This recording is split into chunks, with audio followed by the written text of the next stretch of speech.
The first thing I noticed was the silence. Not the quiet of an empty room or a calm morning. This was something else entirely. It was the kind of silence that presses against your ears, the kind that makes your body go still before your brain catches up. I was standing at the observation window of Orbital Station Meridian when every alarm on the station went dead at once. No beeping, no hum from the ventilation fans, nothing, just the soft, terrible sound of my own breathing. Then I saw them.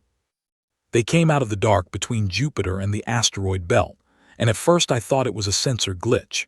Commander Alara Voss, that's me, 22 years in the United Earth Fleet, and I had never in my career seen a sensor reading that large.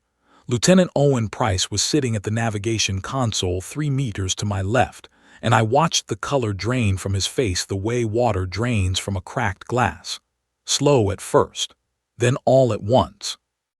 "Commander," he said, just that one word, just my rank. He couldn't finish the sentence. I didn't need him to. I was already reading the same numbers he was. 4,211 ships. I had read the intelligence reports on the Vorcai. Everyone had. 18 months ago they had appeared at the edge of our solar system like a rumor, like something whispered in a dark hallway. They had not spoken to us. They had not tried to communicate. They had simply arrived at the colony on Kepler Station 7, and within 6 hours there was nothing left of it. Not the buildings, not the supply depots, not the people. The ground had been scraped flat as if the colony had never existed at all. We sent drones. The drones came back with footage that the UN Council spent 3 days arguing about before classifying it. I had seen the classified version. I still see it sometimes when I close my eyes at night. A flat gray plain where 14,000 people used to live, and at the center of it, a single child's shoe. After Kepler Station 7, there was Callisto Base. Then the 3 farming settlements on Europa's southern shelf. Then New Adelaide on Mars, which had a population of 60,000. Each time the same result. Flat ground. Silence. A few personal objects scattered at the edges, as if the Vorcai were careless in their work, the way you might drop a receipt after buying something you didn't particularly care about. We had tried hailing them 47 times across every known frequency. We had sent mathematical sequences, light pulse patterns, audio recordings, video messages in 60 languages. We had even tried a simple binary greeting that a graduate student from Nairobi had designed, something elegant and clear that even a civilization with no knowledge of human language might understand as friendly. We received no response, not a refusal, not interference. Simply nothing, as if our signals were insects buzzing against the hull of something enormous and indifferent. The word the analysts used was harvesting. The Vorcai were not conquering territory. They were not building an empire. They were moving through the solar system the way a farmer moves through a field, taking what they wanted, leaving what they didn't, and not giving a single thought to what the field might feel about it. That was the word that stayed with me. Harvesting. As if we were a crop. As if humanity, with all its cities and its music and its arguments and its history and its love, was something you could simply pick and carry away. I had a daughter. Her name was Nora. She was 9 years old and she lived in Sydney with my mother, and 3 weeks before the Vorcai arrived above Earth, she had sent me a drawing of our family. She had drawn me in my uniform, standing very straight, with a big yellow star behind me. She had written at the bottom in her careful, slightly crooked letters, "My mum protects the stars." I had folded that drawing and put it in the inside pocket of my jacket, right against my chest, where I could feel the edge of the paper when I breathed. I was feeling it now. Lieutenant Price finally found his voice. "Commander, they're not stopping. They cleared the Mars orbital corridor 12 minutes ago. Trajectory is direct. They're coming straight for us." "I know," I said. "All 4,000 of them." "I know, Owen." The station intercom crackled and Director Caleb Morton's voice came through from the command bridge.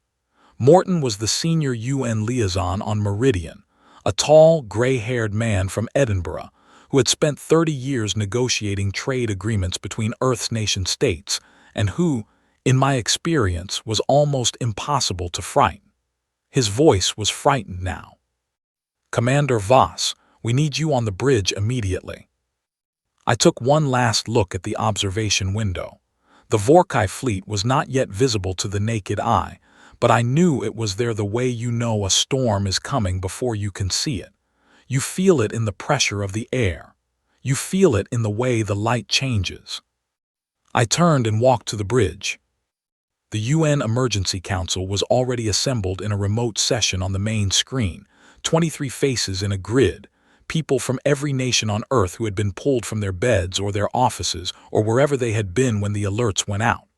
They looked frightened. Some of them looked angry. One of them, a woman named Minister Priya Akafer from the Global Defense Committee, looked the way I felt, completely calm on the outside and completely terrified on the inside. The vote was quick, 11 in favor, 1 abstention, no votes against because there was nothing to vote against. There was no other option on the table. The final message would be sent. It had been written 14 months ago by a small team that had worked in a basement facility in Geneva with no windows and no public record. I had been part of that team for 6 weeks before my posting to Meridian. The message was not a poem. It was not an appeal to mercy. It was not a speech. It was a list. A very clear, very precise, very carefully worded list of exactly what humanity had built in secret over the past 11 years, and exactly what we were prepared to do with it if the Vorcai did not stop. The council wanted me to read it, not a recording, not a text transmission, a live broadcast, voice and video, on every frequency we could reach, directed at the Vorcai fleet and, incidentally, at every other signal receiver in the solar system. "Why me?" I asked Morton, though I already knew the answer. He looked at me steadily. "Because when you speak, Commander, people believe you." I thought about that for a moment. Then I nodded and went to sit in the broadcast chair. The technician, a young man named Patrick Adler who couldn't have been more than 25 and who was visibly trembling, set up the transmission array in 4 minutes flat. He was good at his job. He checked the signal strength twice, confirmed the frequency spread, looked at me with wide eyes and said, "Ready when you are, Commander." I looked at the camera, small, black, a little lens no bigger than my thumbnail pointed directly at my face. 4,000 ships were coming.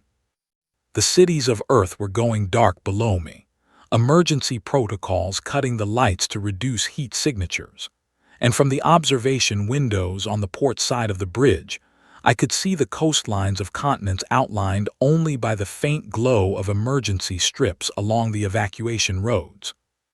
I thought about Nora. I thought about her drawing. I thought about 14,000 people on Kepler Station 7 and 60,000 people on New Adelaide and every flat gray plane where something human used to be. Then I looked at the camera and I began to speak. "This message is directed to the fleet now approaching Earth. My name is Commander Ilara Voss of the United Earth Fleet. I am speaking on behalf of every human being on this planet and in this solar system. You have not spoken to us. We have tried many times to speak to you. That time is over now. There is only one thing left to say, and I am going to say it once clearly so that there is no misunderstanding between us. What follows is not a threat. It is a statement of fact. Please listen carefully." I paused, I breathed, I kept my eyes on the camera. "Stand down or face annihilation." Then I kept reading, every word of the list, every system, every weapon, every number. My voice did not shake. My hands folded in my lap below the camera's view were a different matter, but my voice did not shake. When I finished, I nodded to Patrick Adler and he cut the transmission. The bridge was absolutely silent. 72 seconds passed, I counted them. Then Lieutenant Price looked up from his console. His face had gone past frightened into something I didn't have a word for. "Commander," he said, "they're accelerating." I stood up from the broadcast chair.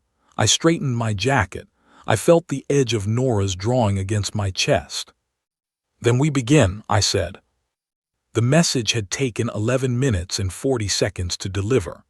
I know because Patrick Adler told me afterward when it was over, when we were all still alive and still trying to understand how that was possible. 11 minutes and 40 seconds.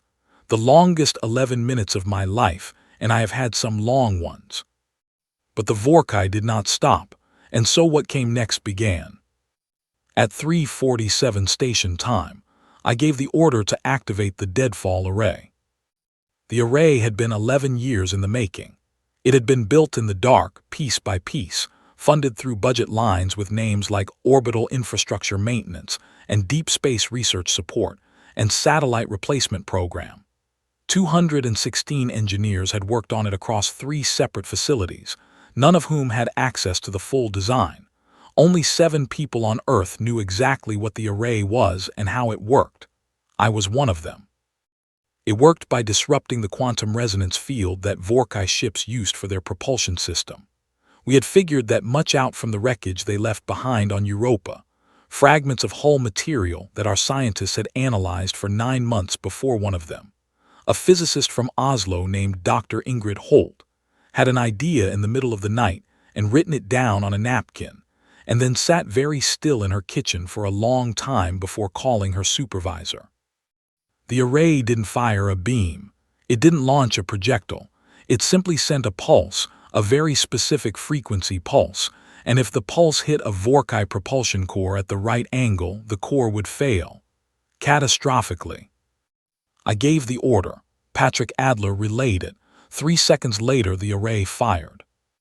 The first Vorcai carrier went dark before any of us on the bridge had fully exhaled. It was not dramatic, not from our distance. The ship simply stopped moving. Then, 60 seconds later, it came apart, quietly, in slow pieces that spun off into the dark like seeds from a broken flower. There was no fire in space, no explosion, just a silent unfolding, a ship that had been solid becoming fragments, becoming debris, becoming nothing. Owen Price said, very quietly, 1. Then the array cycled and fired again. The second carrier went the same way. Then the third, each one silent, each one certain. The array had a charge cycle of 90 seconds, and we had 412 firing solutions pre-calculated and loaded. We had done the math 11 years ago in a basement in Geneva. We had planned for every angle of approach, every possible formation, every contingency we could imagine. What we had not planned for, what no one had planned for, was that the Vorcai would figure out what we were doing after the third ship. They were not slow, I will give them that. They were not slow at all. Within 4 minutes of the first array pulse, the Vorcai fleet began to shift formation. They spread out, widening the gaps between ships to reduce the chance of a single pulse hitting multiple propulsion cores. They also began, and this is the part that told me we were dealing with something that thought, something that adapted. They began rotating their ships continuously, so that the propulsion cores were never presenting the same angle for more than a few seconds at a time. The array's accuracy dropped from near certain to roughly 60%. 60% against 4,000 ships was still a very large number of ships, but it was no longer the simple, clean equation we had hoped for. They're adapting, Owen said. Yes, I said, they are. I had always known this was possible. Dr. Holt had warned us about it in her original report. She had written, in her careful academic language, that any species capable of building the kind of ships the Vorcai used was almost certainly capable of identifying and responding to a technical threat within minutes of first exposure.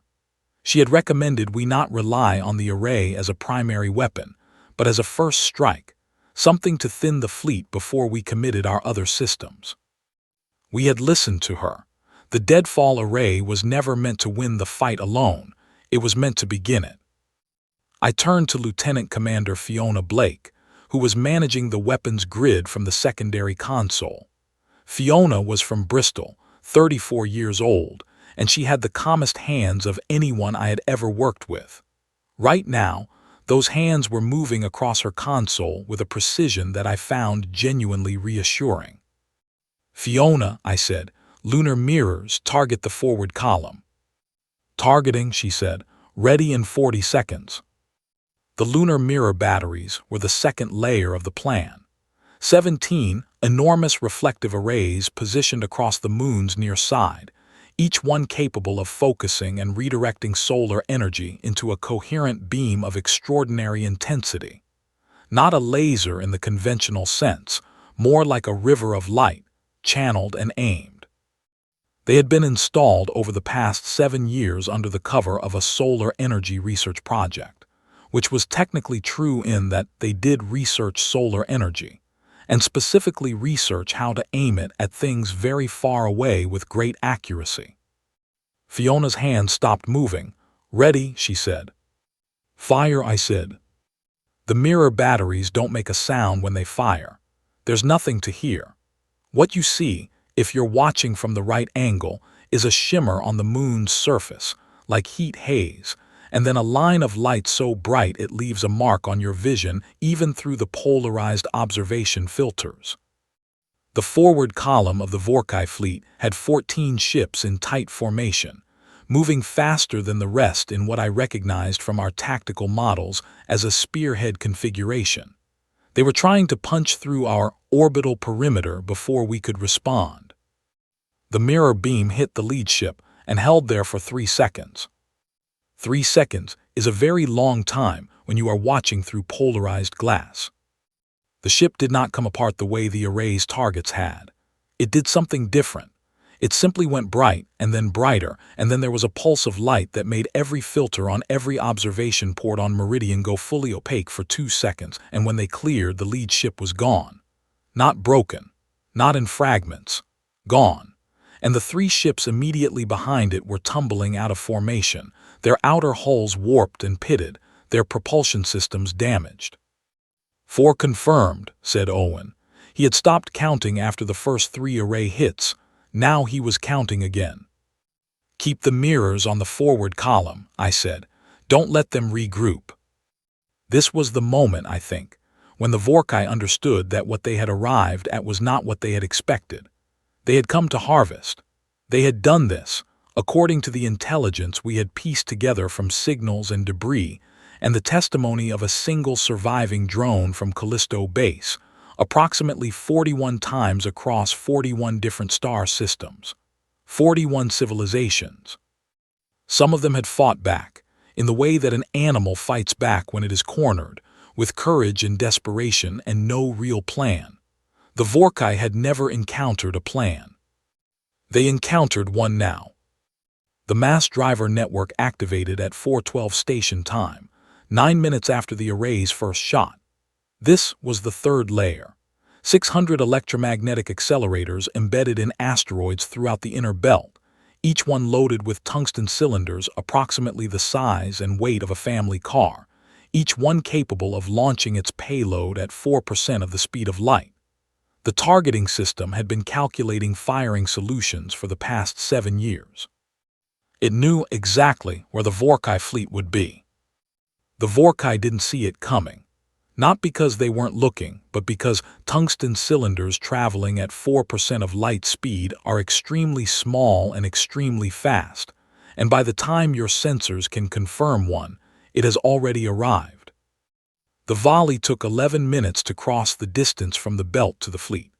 11 minutes during which I stood on the bridge of Meridian and watched the array fire and the mirrors burn and the forward Vorcai columns slow and scatter. And I breathed slowly and steadily and thought about the drawing in my inside pocket, and waited. At 4:23, the tungsten volley hit. The impact zone covered roughly 800 kilometers of Vorcai formation. The cylinders didn't target specific ships. They didn't need to. At that density and that speed, the impact probability of any given cylinder hitting something was high enough that the mathematics became simple, brutal, clean. In 4 seconds, 214 Vorcai ships were destroyed or critically damaged. The bridge erupted. I don't mean that in a bad way. I mean that everyone on the bridge made some kind of sound at once, a collective exhale that had been held since 347, a sound that was not quite a cheer and not quite a cry but something in between, something deeply human that I didn't have a word for. I didn't make the sound. I watched the numbers update on my screen. 3,744 Vorcai ships remaining, still more than enough to end everything on Earth's surface if they chose to commit to it. Still advancing, though the forward column was now in pieces. Still adapting. Fiona Blake looked up from her console. There was something in her expression that I hadn't seen there before, a kind of hard, bright hope that was more dangerous than despair, because despair sits still while hope keeps moving forward. "They're changing formation again," she said. "They're consolidating, pulling back the outer wings and compressing the center. Commander, they're forming a wedge." I knew what a wedge meant. It meant they were done maneuvering, done adapting to our weapons. It meant they had decided to simply drive forward through whatever we could throw at them and accept the losses and reach the surface. It meant they were still coming. "How long until they reach low orbit?" I asked. Owen checked his screen. "At current acceleration, 4 hours, 18 minutes. 4 hours. I had 4 hours to decide whether what we had done was enough, or whether we needed to use the final clause of the Roanoke Protocol. I sat down in the command chair. I folded my hands in my lap, the same way I had folded them during the broadcast, below the line where anyone could see them. Then I started thinking. The next 4 hours were the longest of my life. I have said that before, about the 11 minutes of the broadcast, and I meant it when I said it. But 4 hours is a different kind of long. 11 minutes of standing still. 4 hours of moving constantly, adjusting, responding, watching the screens, listening to reports from Owen and Fiona, and the 12 other officers on the bridge who were all doing their jobs with a focus and a steadiness that I will carry in my memory for the rest of my life. The array kept firing. Every 90 seconds, another pulse, another hit, another Vorcai ship failing silently in the dark.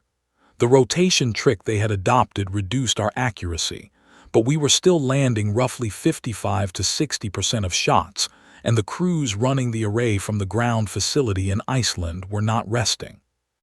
They had brought in 3 additional targeting teams and were hand-calculating correction adjustments for the rotation patterns they observed in the Vorcai formation, feeding the updates into the array's targeting system in real time.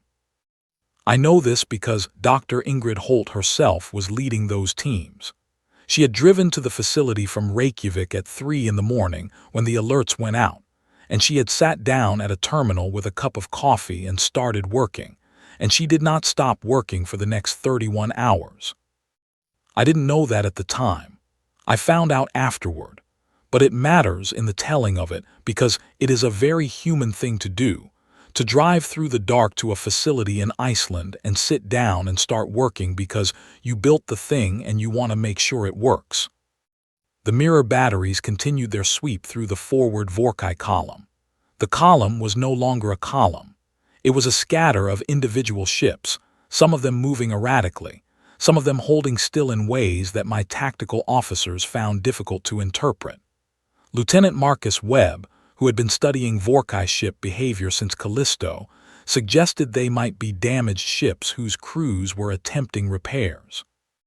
Lieutenant Dana Kellerman, who had a more pessimistic turn of mind, suggested they might be ships whose crews were already gone, drifting. Either way, they were no longer a spearhead. At 6:11, something new happened. A single Vorcai ship, smaller than the carriers, approximately the size of one of our own frigate-class vessels, broke away from the main formation and moved toward Meridian directly. Not in a combat approach.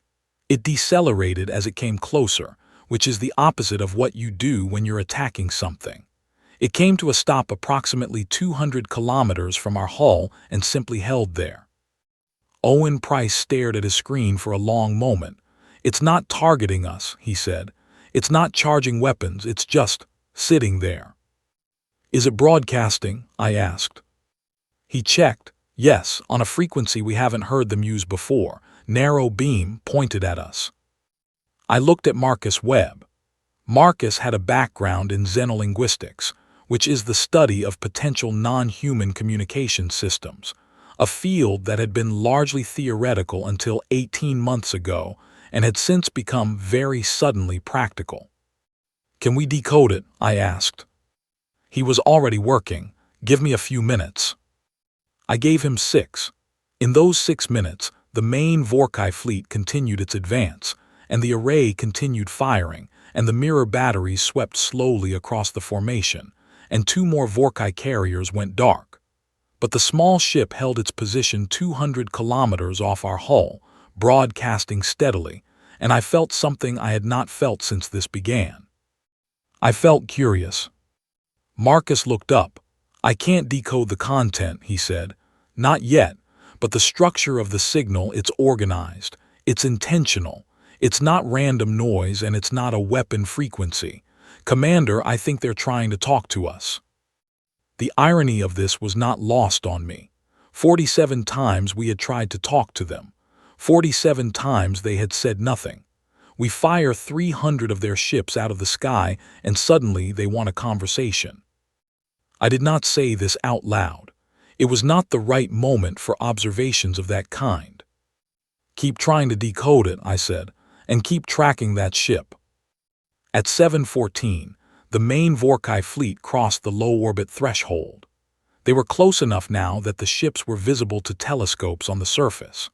I know this because Fiona's husband, a secondary school teacher in Bristol named Alan, sent her a message at that moment saying he could see them from the back garden, and that he had never seen anything so large, and asking if she was all right. She showed me the message later, not during the battle. During the battle, she simply read it, typed back 3 words, and returned to her console. The 3 words were, "Doing my job."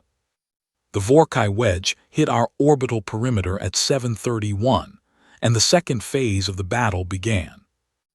Our perimeter was a network of automated defense platforms, 312 of them arranged in a sphere around Earth at an altitude of roughly 400 kilometers.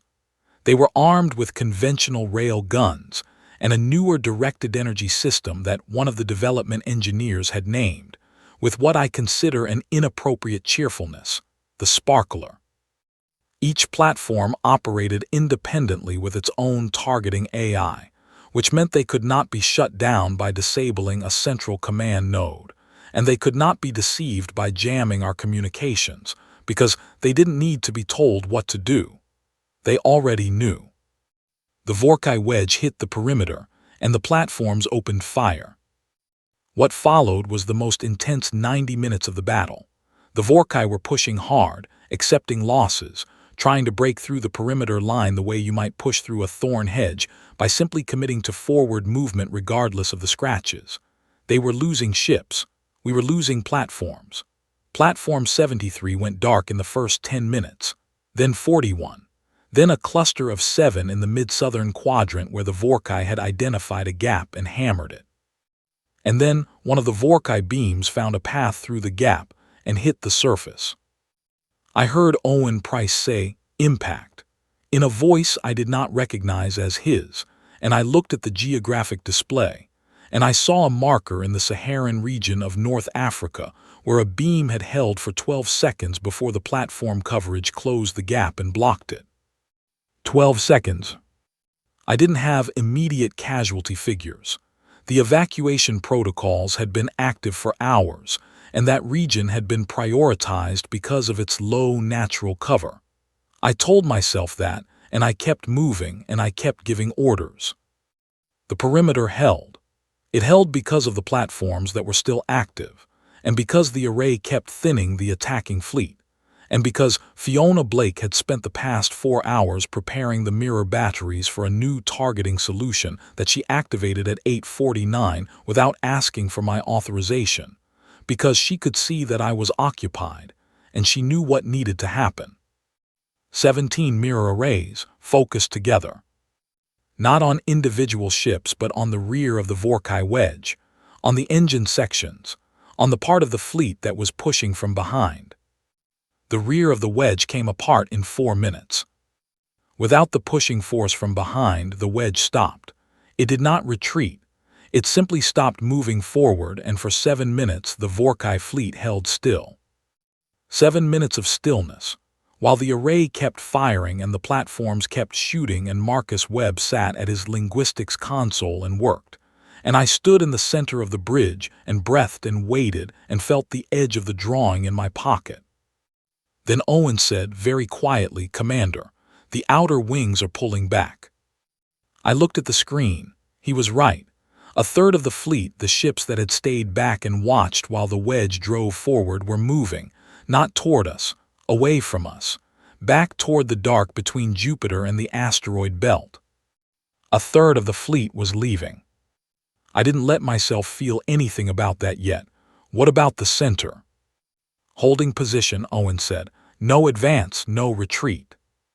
"And the wedge?" "Scattered individual ships. Most of them are slowing down." I looked at Fiona. She was already watching me. "Roanoke final clause," I said. "What's the status?" Her expression didn't change. "Armed and ready, Commander. Your authorization required." I nodded. "Hold." I wanted to wait. I wanted to see what the center would do. I wanted to know what that small ship 200 kilometers from our hull was saying, because Marcus was still working on it and his face had the look of someone who was very close to something. I could afford to wait 7 more minutes. At 9:01, Marcus Webb turned around in his chair and looked at me with an expression that I can only describe as the face of someone who has solved a problem they weren't certain was solvable.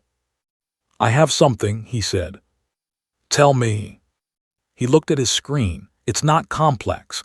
The signal structure is actually quite simple once you identify the base units. It's a repeated phrase, the same phrase over and over on that narrow beam pointed at us." He paused. "It translates roughly to a question. The same question repeated. The translation isn't perfect, but the best approximation I can give you is this." He looked up at me again. "It says, 'What are you?'"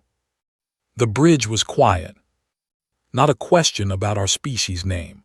Not a request for coordinates or identification. Not a demand. A genuine question, the kind a person asks when they have encountered something they did not expect and do not understand. "What are you?" I looked at the observation window. The center of the Vorcai fleet was still holding. The retreating third was almost to the belt. The small ship was still broadcasting, patient and steady, 200 kilometers away. Then I looked at Fiona Blake.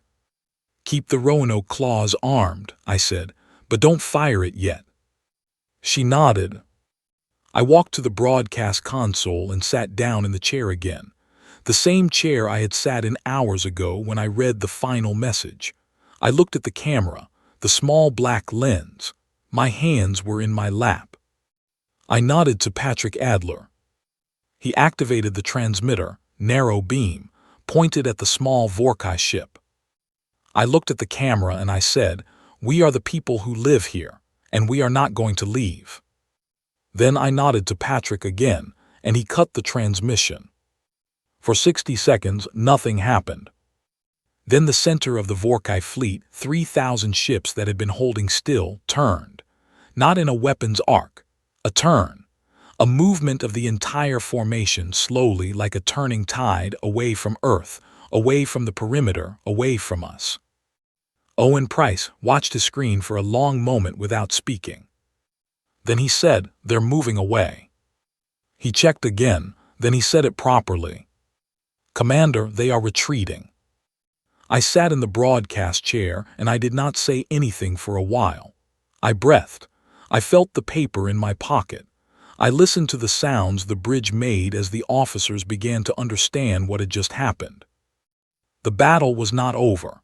The Vorcai Center was moving slowly, and 300 of their ships were still in the vicinity of the perimeter, some of them damaged and drifting, some of them clearly capable of further action but choosing not to take it.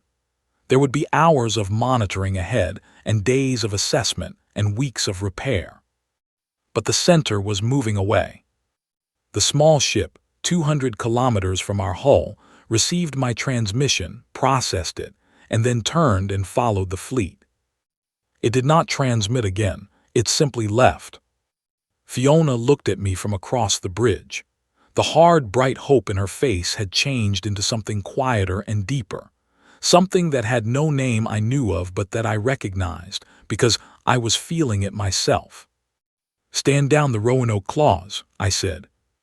"Standing down," she said. I sat in the chair for another minute. The screens were still full of data, still tracking, still processing. Owen was giving calm, steady updates. Marcus was archiving the Vorcai signal for later analysis. Patrick Adler was running diagnostics on the transmission systems with the focused efficiency of someone who needs to keep their hands busy. All around the planet, in the cities that were beginning to turn their lights back on, in the evacuation corridors where people were stopping and looking at each other, and not quite believing what they were hearing on their emergency comms, in a back garden in Bristol, where a secondary school teacher was watching the sky, and in Sydney, where a 9-year-old girl was almost certainly awake far past her bedtime looking out a window at stars that were still there. The stars were still there. I stood up from the broadcast chair, straightened my jacket, and went to do the next thing that needed doing. There was a great deal of next things. There always is after something like this. Reports to file, damage assessments to review, personnel to account for, a surface impact site in North Africa to coordinate relief teams toward, platform repair schedules, array maintenance windows, 100 conversations I needed to have with 100 different people about what had just happened and what it meant and what we would do next. I did all of those things. I worked through them steadily, one at a time, the way you cross a difficult piece of ground, one step, then the next, without looking too far ahead. It was 2 days later, when the immediate response work had settled into a manageable pattern and Meridian's repair crews were out on the hull, and the Vorcai fleet had cleared the outer edge of the solar system and continued moving and showed no signs of stopping or turning back, that I had my first unscheduled hour. I used it to call Nora. She answered immediately, which meant she had been waiting by the comm unit, which meant my mother had let her stay up, which meant my mother understood that some rules are worth bending on certain occasions. Nora's face appeared on the screen, very serious, very focused, her dark hair loose around her face because she had not bothered to brush it yet.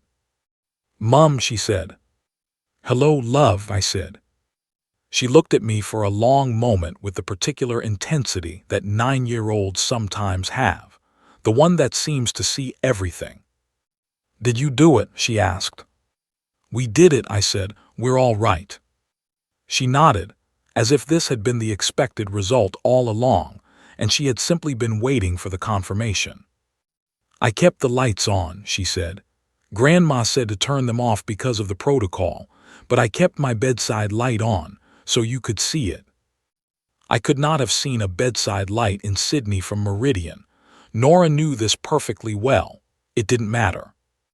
"I saw it," I said. She smiled.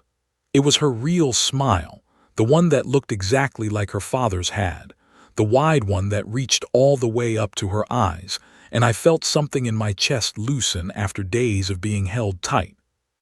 3 days after that, the Vorcai transmitted again. Not a narrow beam, not a repeated question. A wide broadcast, the same all-frequency approach we had used for our initial hails, directed not just at Earth but outward, into the wider dark of the galaxy. Marcus Webb decoded it in 40 minutes. He brought the translation to me in person, printed on paper, which told me he thought it was important enough to carry physically. He placed it on my desk and stepped back and waited. I read it. It was short, 22 words in the best translation Marcus could construct. He had noted at the bottom of the page in small, careful handwriting, "Confidence in this translation, high." The message said, "At the third star cluster from the galactic marker, a world exists that cannot be harvested. The people there are unlike the others. Do not approach them." I read it twice. Then I set it down on the desk. "They're warning others," I said. "Yes," said Marcus. Not warning us, warning other Vorcai. Or other species entirely, he said. The frequency pattern suggests it was intended for broad receipt. Anyone with a receiver capable of catching it would have heard it. I thought about that, about all the civilizations out in the dark, watching, listening, assessing whether the solar system at the third star cluster from wherever they were using as a reference point was a safe place to visit or a dangerous one, about how many of them might have their own plans, their own intentions, their own reasons for crossing the space between stars. They all heard the Vorcai's message now. All of them knew what had happened here. I sat back in my chair and looked at the ceiling for a long moment. Good, I said. I meant it. I reached into my jacket pocket and took out Nora's drawing. It was creased now, folded and unfolded many times over the past weeks, and the yellow star she had drawn behind my figure had softened at the edges from handling. But the words at the bottom were still clear, still in her careful, slightly crooked letters. I looked at them for a while. Then I folded the drawing carefully, put it back in my pocket, and went back to work. There was still a great deal to do. There always will be. That is the thing about humans that I think the Vorcai did not anticipate, the thing I believe no species that observed us from the outside ever fully understood until the moment it was too late for such understanding to be useful to them. We do not stop. We rest sometimes. We mourn often. We argue among ourselves and make mistakes and occasionally lose sight of what matters. But we do not stop. We never have. We look at the dark and we build something to push it back. And when that isn't enough, we build something more, and we keep building, not because we are certain we will succeed, but because the alternative is to stop building, and that is something we simply do not know how to do. The stars were still there. They would stay there. We would make sure of it.